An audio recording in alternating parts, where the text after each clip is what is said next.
जय हिंद दोस्तों। आज का टॉपिक हमारा काफ़ी इंपॉर्टेंट होने वाला है। अभी आपने देखा होगा कि ईरान के ऊपर इसराइल ने जो है मिसाइल अटैक किए हैं और रिटेलिएटरी अटैक था। कुछ टाइम पहले इसराइल के ऊपर ईरान ने अटैक किया था, तो ये सब चीज़ें चल रही है वहाँ पे, उसके ऊपर हम बात नहीं करेंगे। हमारा जो टॉपिक होगा वो होगा कि भाई दुनिया में बहुत जगह वार चल रही है, तो इस सब चीज़ों के पीछे रीज़न क्या है। मिडिल ईस्ट में जो ये वार चल रही है इसके पीछे रीज़न क्या है। तो मिडिल ईस्ट की जो ये अभी वार चल रही है इसके पीछे रीज़न सबसे इंपॉर्टेंट तो ये है कि वहाँ पे रिसोर्सेस हैं। एक सबसे सिंपल रीज़न तो ये है कि वहाँ पे रिसोर्सेस हैं, तो हर कोई रिसोर्स के ऊपर अपना कंट्रोल चाहता है, स्पेशली यूएस और चाइना और रसिया। ये पावरफुल कंट्रीज यही करती है कि जो भी थोड़ा उनको रिसोर्स चाहिए होता है, रॉ मटेरियल चाहिए होता है, उसके बाद ये फिनिश गुड प्रोड्यूस करते हैं। तो चाइना भी वहाँ से पूरी की पूरी वर्ल्ड की जितनी भी मार्केट है ऑयल, स्पेशली मैं ऑयल की बात करूँ, चाहे यूरोपियन कंट्री हो, चाहे इंडिया हो, चाहे ये चाइना हो, सभी जो है डिपेंड है मिडिल ईस्ट पे ऑयल के लिए। अब यूएस का जो सबसे इंपॉर्टेंट प्लान है, इसको ध्यान से समझने की कोशिश करना। यूएस की इकोनॉमी जो है ना, वो आज के डेट में जितने उनको पीक अचीव करनी थी ना, वो पीक उन्होंने ऑलरेडी अचीव कर ली है। अब उससे ऊपर यूएस की इकोनॉमी बहुत धीरे धीरे करके ग्रो कर रही है। यूएस की इकोनॉमी जो पीक उन्होंने अचीव करना था वो कर लिया उन्होंने। वहाँ के लोग संपन्न लोग हैं, उनको किसी भी चीज़ की कोई भी कमी नहीं है। वहाँ के लोग, वहाँ का कोई पॉवर्टी की प्रॉब्लम नहीं है, एजुकेशन की प्रॉब्लम नहीं है।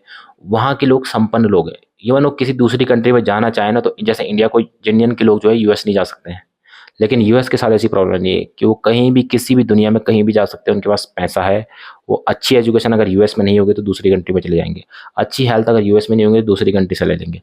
इस लेवल के संपन्न जो है यूएस के लोग आज की डेट में है। तो यूएस के इंटरनल कोई भी प्रॉब्लम नहीं है। तो यूएस के पास एक्सेसिव अमाउंट ऑफ मनी भी है। जैसे यूएस के पास जो है 25 ट्रिलियन की इकोनॉमी है। तो यूएस दुनिया में वार करवाता रहता है, और वो यूएस में जो है उनकी आर्म्स लॉबी जो है वो भी यूएस गवर्नमेंट के ऊपर फोर्स प्रेशर बनाती है इस तरह की एक्टिविटीज़ करने के लिए। तो आर्म्स लॉबी हो गया, इंटरनल कोई प्रॉब्लम नहीं, पैसा उनके पास फुल है, तो वो जो है मिडिल ईस्ट में लड़ाई करवा दो, यूक्रेन रशिया वार करवा दो। अनस्टेबल वर्ल्ड चाहिए यूएस को।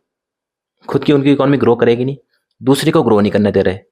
अब आपको पता है मिडिल ईस्ट से पूरी दुनिया में ऑयल सप्लाई होती है। यूएस मिडिल ईस्ट से एक भी बैरल जो है ऑयल परचेज नहीं करता है मिडिल ईस्ट से, क्योंकि यूएस के पास खुद का ऑयल है, उनके पास कनाडा में ऑयल है, नेचुरल रिसोर्सेज है, गैस है उनके पास। तो वो मिडिल ईस्ट से कोई भी किसी भी तरह से रिसोर्स परचेज नहीं करते, लेकिन चाइना करता है। चाइना के पास खुद के नहीं है, इंडिया करता है। तो यूएस का प्लान क्या है कि चाइना को ग्रो नहीं होने देना है। चाइना के बहुत सारे प्रोजेक्ट भी चल रहे हैं, one belt one road initiative. ये पूरी दुनिया को कनेक्ट करने की कोशिश चाइना इसके थ्रू कर रहा है। और क्यों कनेक्ट कर रहा है पूरी दुनिया को, स्पेशली यूरोपियन कंट्री को, मिडिल ईस्ट कंट्री को, अफ्रीकन कंट्री को, एशियन कंट्री को, ताकि अब जो चाइना का प्लान है एक्सपोर्टिंग हब बनना, तो चाइना इसके थ्रू जो है इस one belt one road initiative के थ्रू जो है पूरी दुनिया में एक्सपोर्ट करने में आज के डेट में लगा हुआ है। लेकिन एक्सपोर्ट और चाइना की स्ट्रेंथ क्या है? चाइना की स्ट्रेंथ है एक्सपोर्ट, मैन्युफैक्चरिंग। ये चाइना की स्ट्रेंथ है। अगर चाइना मैन्युफैक्चरिंग करेगा, एक्सपोर्ट करेगा, उसके बाद चाइना को पैसा आएगा। चाइना जब अपना सामान बेचेगा तो चाइना अमीर अमीर होता जाएगा, तो चाइना की इकोनॉमी ग्रो करती जाएगी। यूएस ने समझ लिया चीज कि चाइना को अगर वीक करना है, चाइना को अगर कमजोर करना है, क्योंकि चाइना जो है 2030 से पहले पहले जो है वर्ल्ड की नंबर 1 पावर बन जाएगा, सुपर पावर, जिसकी सबसे बड़ी इकोनॉमी होगी। तो यूएस ऐसा नहीं चाहता। यूएस नहीं चाहता कि कोई उसको रिप्लेस करे। तो उसके लिए यूएस क्या कर रहा है, पूरी दुनिया में अनस्टेबिलिटी फैला दो। सबसे बड़ी मार्केट आज के डेट में चाइना की जो है यूरोपियन कंट्रीज है। दूसरी है अफ्रीकन कंट्री। अफ्रीकन कंट्री में भी चाइना की डोमिनेंस है। मिडिल ईस्ट में चाइना के हर चीज जो है, चाइनीज प्रोडक्ट मिलेंगे आपको मिडिल ईस्ट में, इवन साउथ अमेरिका में। तो अमेरिका ने मिडिल ईस्ट में लड़ाई छेड़ रखी है।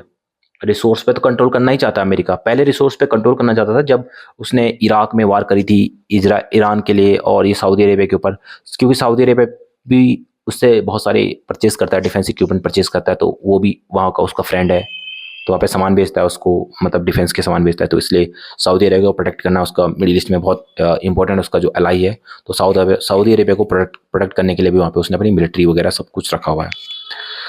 दूसरी चीज़ है, पहले वो रिसोर्सेज चाहिए होते थे मिडिल ईस्ट की, लेकिन आजकल में उसका रिसोर्सेज नहीं चाहिए, तो वो क्या कर रहा है, पूरी तबाही मचाने पे लगा है मिडिल ईस्ट में, ताकि पूरे दुनिया में वर्ल्ड। दूसरा जो चाइना को वीक करने का तरीका है, साउथ चाइना सी में, जहाँ पे चाइना का बहुत बड़ा ट्रेड होता है, किसके साथ? जापान के साथ, और भी बहुत सारी कंट्री। साउथ चाइना सी से बहुत ज़्यादा ट्रेड होता है चाइना का आज की डेट में भी। तो वहाँ पे चाइना अनस्टेबिलिटी फैलाने की कोशिश कर रहा है। तो ये सिंपल फंडा है मिडिल ईस्ट में, चाइनीज जितने प्रोजेक्ट हैं उनको खत्म करो, जितने ऑयल रिसोर्सेस हैं उनको ख़त्म करो। चाइना जब एक्सपोर्ट नहीं कर पाएगा, चाइना की इकोनॉमी क्रम्बल करेगी, चाइना में ऑयल प्राइस महंगे हो जाएंगे, बहुत चीज़ें महंगी हो जाएगी, तो चाइना ऑटोमेटिकली वीक हो जाएगा। ये यूएस का प्लान है और इसी के थ्रू जो है मिडिल ईस्ट में चाइना सॉरी यूएसए अनस्टेबिलिटी फैलाने में लगा। दूसरा, एक गलती कर दी यूएसए ने। वो गलती क्या थी कि यूएस ने यूक्रेन रशिया वार छेड़ के, उसका प्लान तो था कि यूक्रेन रशिया को वीक करना, जिसमें वो काफ़ी हद तक सक्सेस भी है, वीक रशिया हो रखा है। बट गलती क्या होगी ना, रशिया टिल्ट हो गया यूएस चाइना की तरफ, और आज की डेट में रसिया और चाइना का नेक्सस बन गया। तो जो चाइना को रॉ मटेरियल, चाइना जो मिडिल ईस्ट से लेता था ना, आज की डेट में रॉ मटेरियल जो है जैसे ऑयल, गैस और भी बहुत सारी चीज़ें हैं, रसिया में अबेंडेंट मात्रा में रॉ मटेरियल है, वो सारे के सारे चाइना जो है कहाँ से परचेज कर रहा है, रसिया से, और वो भी चाइनीज़ करेंसी में।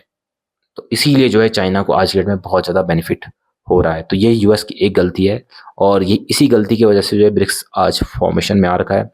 ब्रिक्स के थ्रू चाइना को सबसे ज़्यादा फ़ायदा चाइना को मिल रहा है, रसिया को तो मिल ही रहा है, रसिया तो डिपेंड ही हो रखा है, लेकिन चाइना को उसका सबसे बड़ा फ़ायदा मिल रहा है। तो ये सब चीज़ें हैं, इसी के थ्रू जो है यूएसए जो है मिडिल ईस्ट में हमेशा वार करवाता रहता है, बेवजह की वार करवाता रहता है। ईरान की कोई भी गलती नहीं है, बहुत सारे लोगों को लगता होगा कि वहाँ पे इस्लामिक रूल है, मुस्लिम है, ये है, वो उनकी अपनी प्रॉब्लम है।